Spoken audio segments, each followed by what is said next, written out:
네, 불자님들 안녕들 하셨습니까? 지난주는 또 2월 날씨답지 않게 거의 초여름 날씨 같았죠. 이제 이렇게 환경을 이렇게 염려하는 그런 많은 환경주의자들은 지구의 이런 온난화 현상, 불규칙한 이런 날씨에 대해서 상당히 이제 걱정을 많이 하고 있습니다. 아마 제가 와서 처음인 것 같아요. 이렇게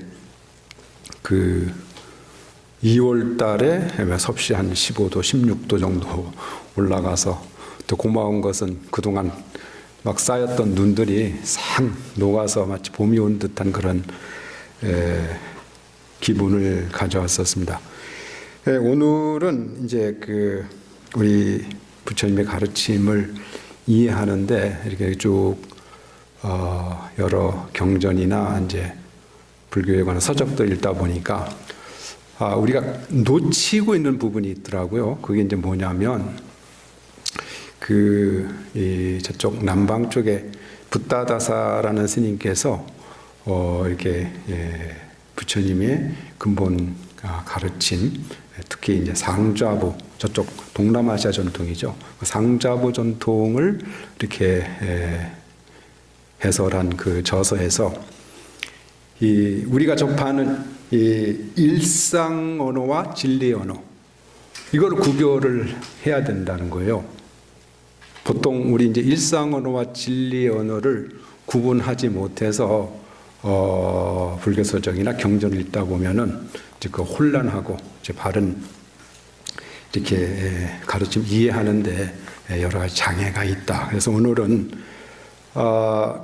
경전에서 이제 말하는 일상 언어와 진리 언어가 무엇인가. 이제 일상 언어는 말하자면은 everyday language죠. 우리가 일상 생활에서 쓰는 매일같이 쓰는 말, 구어 이런 거죠. 또 진리의 언어라고 하는 것은 말하자면 담마 랭귀지라고 해서 깨달은 사람이 말하자면은 사용하는 언어. 그래서 일상 언어는 세속의 언어, 또 진리를 알지 못하는 사람의 언어, 또 보통 물질적 문제나 상황에 근거를 둔 언어, 또 경험에 근거한 언어를 보통 일상 언어라고 부릅니다. 또 이 스님께서 이렇게 말하는 또 진리 언어라는 것은 우리가 이제 늘상 이렇게 불교 경전이나 설법에 사용되는 언어인데 진리의 법, 그러니까 법에 대한 진리에 대한 깊은 통찰을 얻은 그런 깨달은 사람들이 사용하는 언어. 그러니까 정신세계나 이제 비물질적 세계와 이제 관련이 되어 있는 언어라는 거죠. 그리고 우리가 눈으로 볼 수 없는 비가시적 이런 어떤 현상과 관계되는 그런 이제 언어가 진리의 언어이다. 이제 대표적으로 이제 크게 부처님, 부처님 할 때에 일상적 언어와 진리적 언어가 있다는 거예요. 그러니까 일상적 언어는 역사적으로 BC 이제 6세기 전에 그러니까 이 실제로 육체의 몸을 가지고 태어나서 이 지구상에 살았던 역사적 존재 고타마 시다르타, 고타마 부타를 이제 보통 일상적 언어로는 부처님 그럽니다. 근데 진리 언어에서는 역사적 부처님이 깨달은 법, 그리고 그 법 자체를 이제 보통 부처님이다. 이렇게 이야기를 합니다. 그래서 진실한 부처님이라는 것은 이제 죽거나 사라지는 게 아니겠죠. 또 이 경전에 이제 이렇게 나타납니다. 즉 법을 보는 사람은 열애를 본다. 열애를 보는 사람은 법을 본다. 법을 보지 못한 사람은 열애의 옷을 붙잡고 있다고 해도 열애를 본 것이 아니다. 여기서 열애는 이제 부처님을 이야기를 하죠. 이 이야기는 이제 부처님 그 초기경전에 박갈이라고 하는 비구가 있었어요. 이 비구 스님은 이제 수행을 하다가 병이 들어서 곧 이제 죽게 됐습니다. 그래서 친구에게 이제 도공, 그러니까 아마 몸이 아파서 절에 있지 못하고 어느 도공, 그러니까 그릇을 만드는 도공집에 있으면서 친구에게 부탁을 해서 부처님이 근처에 오셨다는데 내가 죽기 전에 마지막으로 부처님 발에 예배를 좀 했으면 좋겠다. 그 소식을 전하자 이제 부처님이 그 앓고 있는 그 박갈이라고 하는 비구 앞으로 집에 이제 오는 거죠. 그래서 이제 그 아픈 몸을 일으켜서 부처님 전에 예배를 하려고 할 때 부처님이 이 법문을 하십니다. 박갈이여, 이 썩어질 육신에 예배를 한들 무슨 소용이 있겠느냐. 나를 보려거든, 즉 부처님 열애를 보려거든 법을 보아라. 법을 보는 자는 열애를 보는 것이다. 그래서 초기경전에 이 법과 부처님을 같은 위치에서 이제 본다는 거죠. 그래서 일상적인 언어에서 부처님 하면은 역사적으로 존재했던 서가모니 부처님, 고타마 부처님을 이야기를 하지만 진리언에서는 그 진리법 자체를 이야기하는 것이다. 그리고 이제 부처님이 그 마지막 유훈에 이런 열반에 드시기 전에 내가 가르친 법과 율은 내가 인멸한 후에도, 죽은 다음에도 그대들의 스승이 될 것이다. 이렇게 말씀하셨거든요. 그러면은 여기에서 부처님이라고 하는 것은 결국 이 진리 자체를, 부처님이 깨달으신 진리 자체, 법을 의미하는 것이다. 그래서 이렇게 똑같은 부처님이라고 쓰지만 일상적인 언어와 또 이렇게 진리 언어가 다르다. 두 번째는 이제 법이죠. 부처님 법, 담마. 빨리 말하면 담마죠. 다르마. 산스크리트는 다르마. 일상적 언어에서는 이제 경전이나 이제 그 책 속에서 나오는 그 가르침들을 이제 보통 법이다. 이렇게 이야기를 하는데, 이 진리의 언어, 이 진리의 언어에서 이야기하는 것은 이 깨달은 자와 아까 방금 말씀드렸듯이 깨달은 자와 동일하다는 거예요. 깨달은 자. 그러니까 부처님과 동일하다는 거죠. 그래서 이제 법에는 보통 크게 네 가지 뜻이 있는데, 보통 경전에 이제 법하면은 그 우리가 인식할 수 있는 사물 그 자체를 이야기를 합니다. 또 하나는 이런 사물의 존재 방식, 그러니까 어떤 우리가 경험하는 이 사물들이 존재하는 어떤 이치 같은 것이 있잖아요. 그런 것을 이제 보통 법이라고 하고, 또 이런 사물의 존재 방식에 따라서 인간이 행해야 되는 어떤 인간의 의무, 이런 것도 이제 법이라고 그러죠. 그리고 이렇게 사물의 존재 방식에 따라서 행위를, 우리가 보통 인간이 행위를 해서 얻은 유익함, 이런 것들을 이제 보통 법이라는 말로 이야기를 하는데, 하여튼 이 법이, 이 진리 언어에서는 법이라는 말이 깨달은 자와 동일한 그런 이제 내용이다. 그러니까 이런 책, 경전이라든지 책 속에서 나타나는 가르침, 그것을 의미하는 것이 아니라 부처님과 같은 깨달음을 이야기한다. 깨달은 존재를 이야기한다. 그다음에 이제 부처님과 법을 이야기를 했으니까 승가.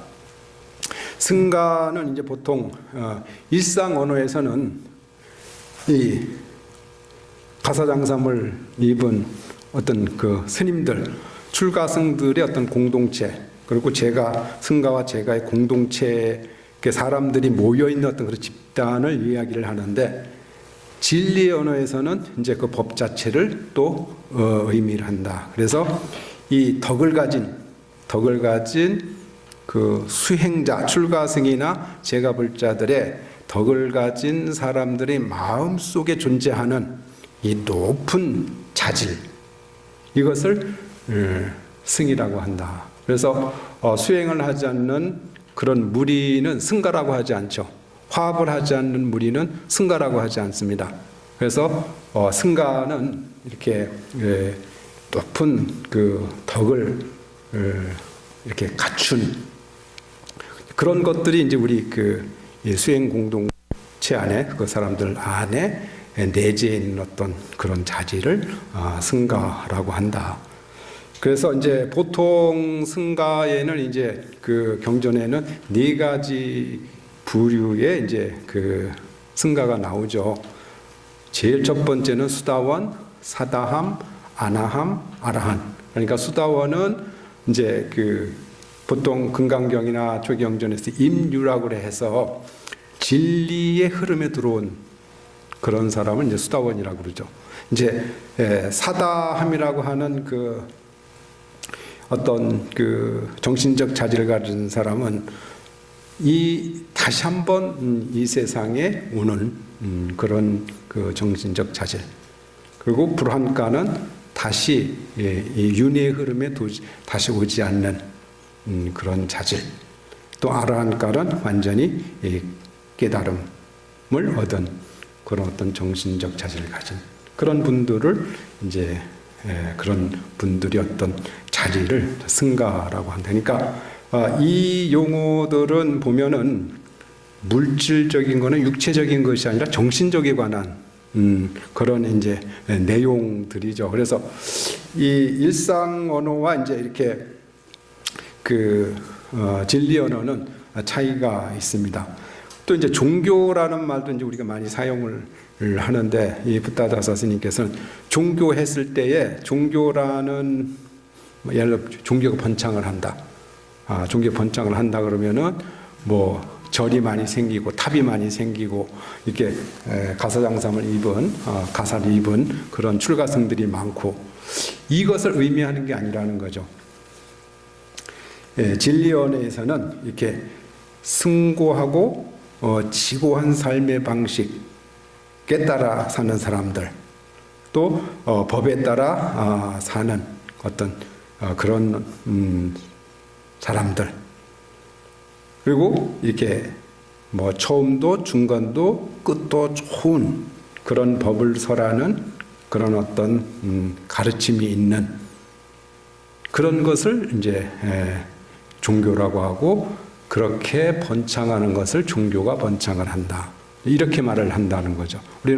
우리 눈으로 보이는, 예를 들어서 막 교회가 여기저기 많이 생겨나면은 기독교가 번창하고 있어. 근데 그게 아니라는 거예요. 진리언에서 본다면은 그런 게 번창하는 게 진짜 종교에 번창하는 것이 아니고 참된 가르침들이 번창을 했을 때 그 종교가 번창을 한다. 그래서 종교라는 말에도 일상 언어에서는 절이라든지 교회라든지 또는 뭐 탑이라든지 황색 가사를 입은 또는 뭐 이렇게 신부님이나 목사들이 이렇게 많이 생겨나는 것을 이제 이야기하는 것이 아니라 그런 숭고한 가르침들이 이렇게 있는 그런 것을 이제 종교다 이렇게 이야기를 또 한다는 거죠. 또 이렇게 열반이라는 말이 있어요. 열반이라는 말은 보통 아마 초기 경전이나 초기 불교로 수행하시는 그런 분들에게는 어떤 장소를 의미하는 개념으로 이제 법이 설명이 되는 것 같습니다. 그래서 어떤 도시, 불멸의 도시, 즉 멋진 도시. 그러니까 설법에서 이렇게 이야기를 하면 이것은 우리의 어떤 바람이 이루어지는 그런 어떤 장소, 이런 것으로 이제 열반을 이해를 하는데, 진리 언어에서는 모든 늘상 말씀드리지만 모든 번뇌와 고통이 완전히 소멸된, 근본적으로 소멸된 것, 이런 상태, 의식 상태, 모든 괴로움으로부터 자유로워진 때, 이런 상태를 보통 열반이다. 그래서 마치 이것은 욕망이나 번뇌 불꽃이 막 타오르는 불꽃이 마치 바람이 불어서 훅 꺼진 상태로 이제 비유를 하죠. 그래서 번뇌와 고통이 소멸된 상태를 열반이라고 한다. 그러니까 보통 이제 동아시아 불교에서는 열반에 드셨다 그러면 또 죽음과 연결을 시켜요. 무엇이 소멸된 상태라고 하니까 그런 것이 아니라 열반, 보통 이제 진리언어에서 열반에 들었다 했을 때에는 이런 인간의 어떤 그런 가지고 있는 모든 번뇌, 고통, 뭐 속박 이런 것으로부터 멀어진 상태, 자유로운 상태 이런 것을 보통 진리 언어에서는 열반이라고 한다. 다음에 이제 태어났다는 말이 있어요.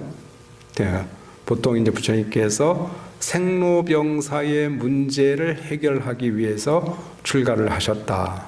그렇게 하죠. 그래서 제일 먼저 이제 태어남이라는 말이 있는데 보통 일반 언어에서는 태어남 뭐라 그래요? 태어남은 어머니에게서 이 육신을 받고 이렇게 이 세상에 나온 거 이것을 태어남이라 그러죠. 이걸 태어남이라고 하는데 진리의 언어에서는 우리 일상의 마음 속에서 매일매일 일어나는 자아, 나, 에고 이것이 계속 생겨나는 것을 출생이라고 한다는 거예요. 그러니까 부처님이 생로병사라고 했을 때 거기 생은 부처님이 이제 생사 문제를 나중에 죽음에 대해서도 내용이 나오겠지만 생사 문제를 해결하셨다고 했을 때 우리가 우리 물질적 일상 언어로 그 말씀을 이해를 하면은 부처님은 돌아가셨잖아요. 죽음을 해결한 게 아니죠. 안 죽어야 된다는 이야기잖아요. 태어나셨고 그래서 그런 것이 아니라 이 태어남이라고 하는 것은 우리 인간의 마음에서 끊임없이 일어나는 자아관념 자아관념 때문에 사실은 세상에 많은 그런 갈등들이 생기고 문제가 생긴다고 보는 거죠. 나라는 집착, 나의 것, 나의 소유, 뭐 이런 것들. 그래서 초기 경전에는 끊임없이 이제 그런 것을 부정하면서 그것을 떠나라고 이렇게 가르침들이 이제 서려져 있습니다. 그래서 나라는 관념이 이 마음에서 일어날 때를 출생이라고 하고 또 그렇기 때문에 이 출생이라는 것은 진리의 언어에서는 하루에도 태어남이 몇 번씩 생기겠죠. 끊임없이 생기겠죠. 평온한 상태에서는 자아라는 관념이 없다가 누구가 뭐 대립을 한다든지 또 어떤 욕심이 난다든지 하면은 이 자아, 출생, 그 생이 끊임없이 일어나는 겁니다. 그래서 이제 동물처럼 생각을 하면은 동물로 태어나는 거죠. 이제 우리 의식이. 또 인간처럼 생각을 하면은 인간으로 태어나는 거고, 또 천상적 존재로 생각을 하면은 천상적 존재로 태어나는 것이다. 그래서 우리의 삶 속에서는 끊임없이 생이 일어나는 겁니다. 그래서 이렇게 일상 언어에서 이야기하는 육체적 태어남이라고 하는 것과는 달리 진리 언어에서는 우리의 자아관념이 끊임없이 일어나는 것, 이것을 이제 태어남이라고 이야기를 한다. 또 다음은 이제 죽음이 있겠죠. 죽음은 일상 언어에서는 육체가 진짜 생명이 끝나서 땅속으로 들어가고 화장을 하고 매장하거나 화장하거나 이런 시신을 이렇게 하는 것을, 그러니까 어떤 이 활력이 완전히 생기가 떨어진 것을 이제 보통 일상언어에서는 죽음이다 이렇게 이야기를 하는데, 진리언어에서는 나라는 관념이 사라진 것, 이것을 죽음이라 그런다는 거예요. 그래서 진리의 언어에서는 죽음이 좋은 거예요, 나쁜 거예요? 좋은 거죠. 진리의 언어에서는 죽음이야말로 진정한 자아의 관념이 소멸된 것이기 때문에, 그러니까 태어남이 우리 일상 언어에서는 태어남이 좋은 거죠. 다 태어나면은 좋아하잖아요. 육체적으로 누가 뭐 내 저기 아들이 태어났다, 딸이 태어났다, 손자가 태어났다, 손녀가 태어났다 하면은 그 태어남을 굉장히 좋아합니다. 그런데 진리의 언어에서 보면 이 태어남이라고 하는 것은 그건 좋은 것이 아니죠. 왜? 끊임없이 갈등을, 욕망을 일으키고 갈등을 일으키고 탐욕을 일으키고 하는 그런 자아관념이 태어났다는 거니까. 또 반대로 진리의 언어에서 죽었다고 하는 것은 일상 언어에서는 굉장히 슬프고 괴로운 일인데 진리의 언어에서는 자아관념이 소멸되는 것이기 때문에 좋은 것이다. 이렇게 같은 생과 사를 이야기하면서 일상 언어에서와 진리 언어에서는 반대되긴 그런 어떤 의미를 갖습니다. 그리고 이제 인간이라는 말도 또 이제 언급을 예수님께서 하고 있는데, 인간이라는 말 보통 많이 쓰죠. 근데 일상 언어에서는 인간이라는 말은 그냥 우리가 이렇게 육체의 형태를 가진 어떤 그런 생명체를 보통 이제 사람을 이제 인간이라고 하고, 진리의 언어에서는 그런 것이 아니라 고귀한 차원, 마음의 고귀한 차원 높은 마음을 가진 존재, 그런 것을 인간이라 그런다. 그런 어떤 정신적 성향을 인간이라 그런다는 거예요. 그래서 우리가 그 욕할 때 그런 말 쓰잖아요. 너는 인간도 아니야. 그러면은 육체를 가지고 있는데 너는 인간도 아니고 동물이라는 이야기가 아니라 그런 인간이 가지고 있는 고귀한 차원의 그런 자질이 없다.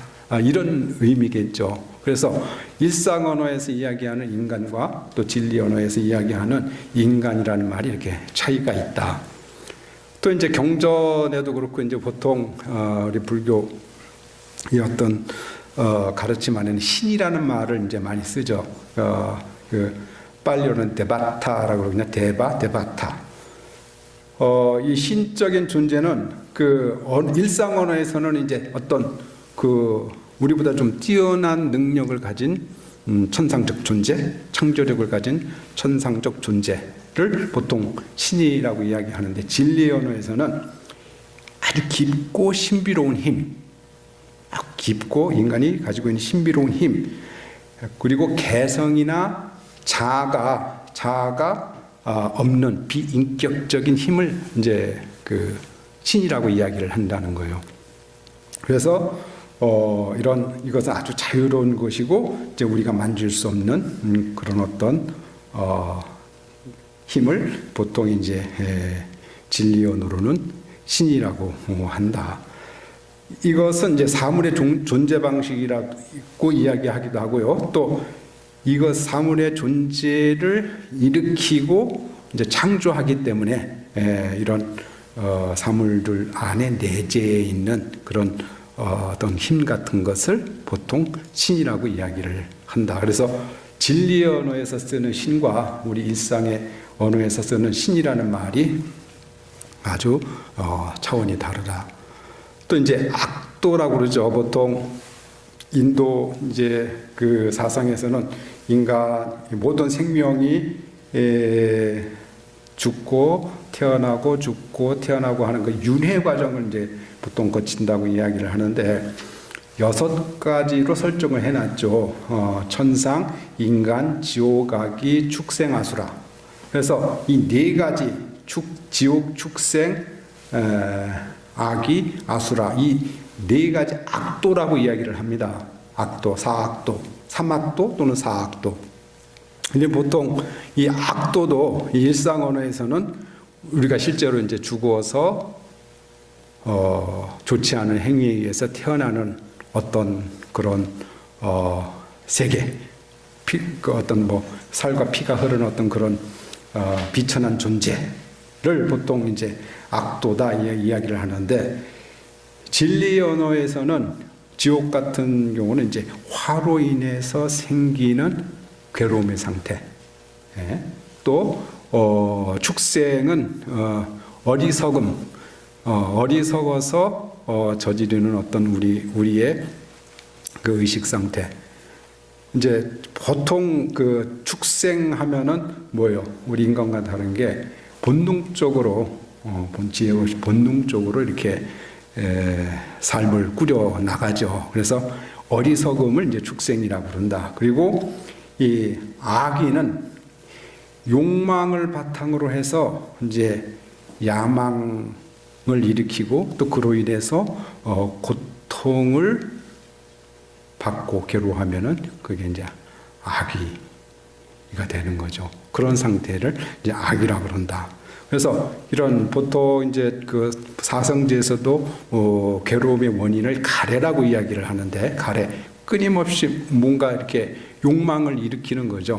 가래는 괴로움의 이제 그 괴로움을 만약에 조장시키고 일으키는 그러한 우리의 그 심적인 상태를 이야기를 하는데, 이런 괴로움, 그 갈망으로 해서 목마름의 상태에 있는 그건 우리의 마음의 어떤 상태를 악이라 그런다.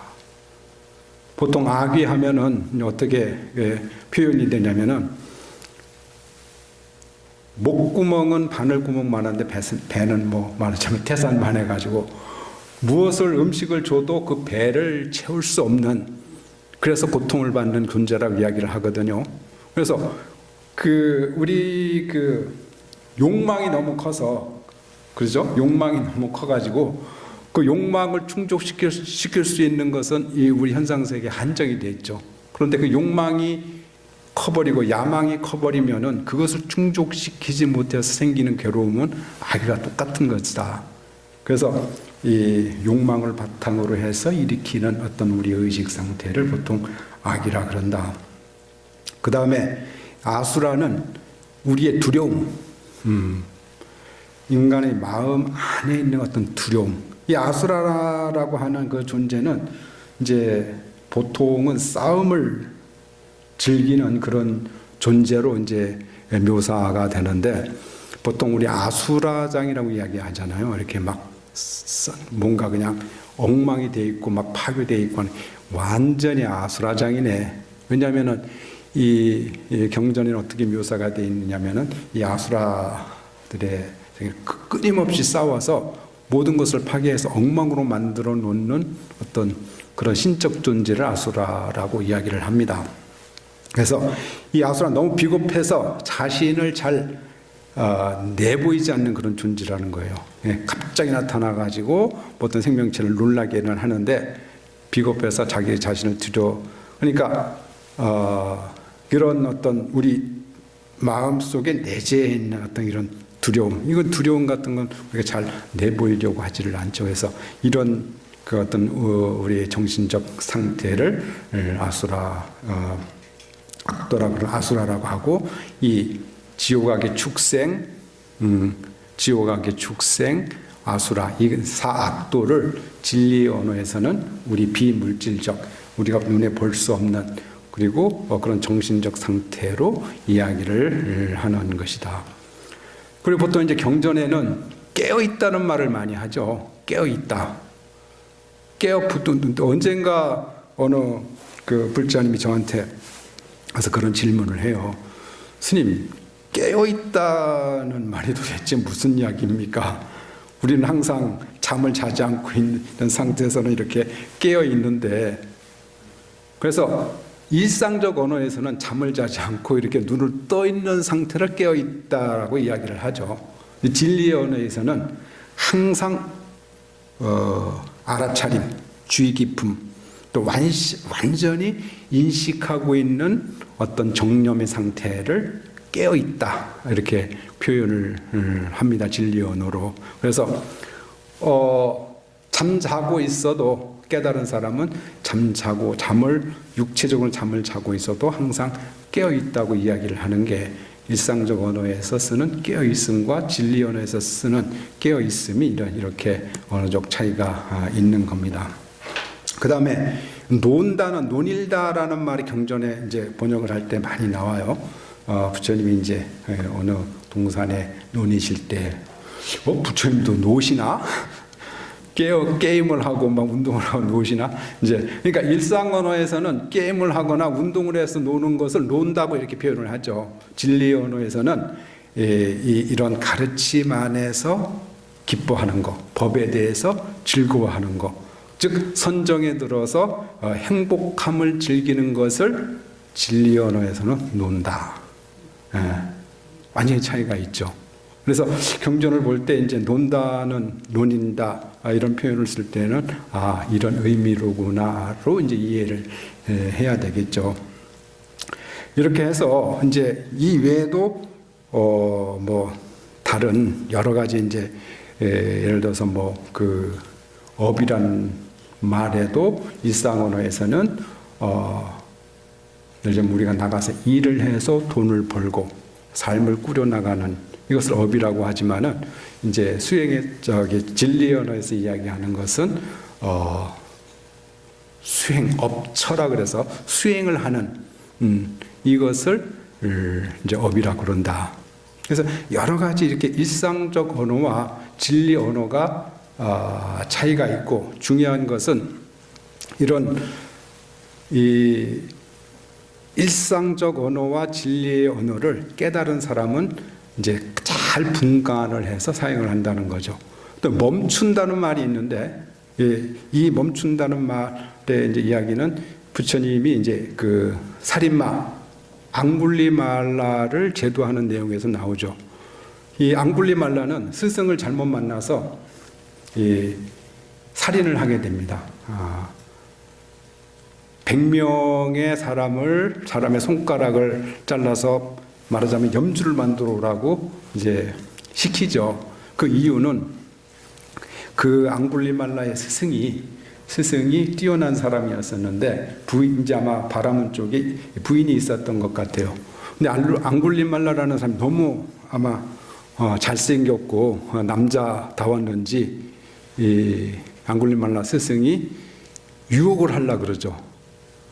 그런데 이 앙굴리말라는 어떻게 스승의 부인과 그렇게 어떤 정을 통할 수가 있겠느냐. 그래서 거부를 합니다.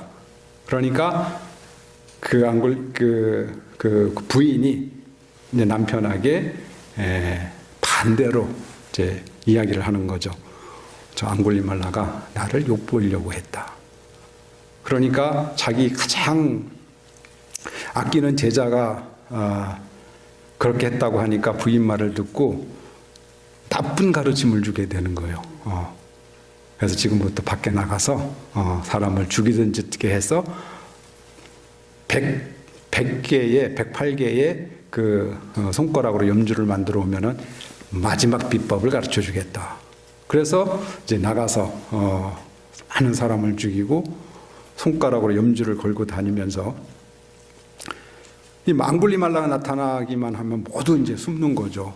왜냐하면 자기의 처자식이나 또 물론 그 여러 그 친지 가까운 사람들 전부 죽였어요. 얼마나 살인마로 악명이 높았으면 경전에 좀 나타나겠어요. 근데 이제 부처님을 만나게 됩니다.